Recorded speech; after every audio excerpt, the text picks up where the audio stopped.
જિગ્નેશ દાદા વિખ્યાત કથાકાર છે. વિખ્યાત એટલે વિશ્વ વિખ્યાત.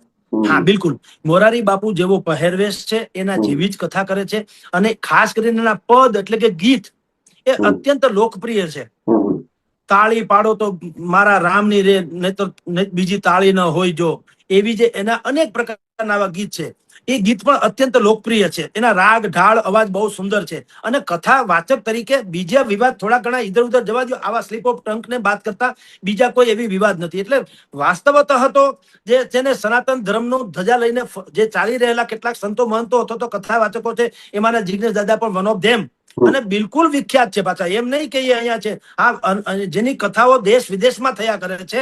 હમણાં રાજકોટમાં એની કથા હતી, રાજકોટમાં પણ. અને રાત્રિના સમયે હોવા છતાં 40-50 હજાર માણસો ત્યાં શ્રોતાઓ તરીકે સાંભળવા આવતા હતા. એટલે એનો અવાજ પણ કર્ણપ્રિય છે, મધુર કંઠ છે. અને ઈશ્વરની કૃપા છે કે એ સુંદર કથા, આખું કથાનક જે છે એ સુંદર રીતે પ્રયોજી શકે છે.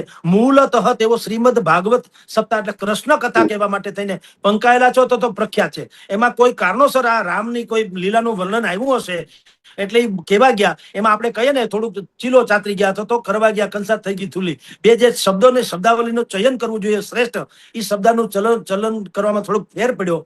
એમાં વિવાદ બહુ ચગી ગયો છે. અન્યથા તેઓ શ્રી આવા વિવાદિત બયાનો માટે કોઈ કુખ્યાત છે એવી કોઈ વાત નથી.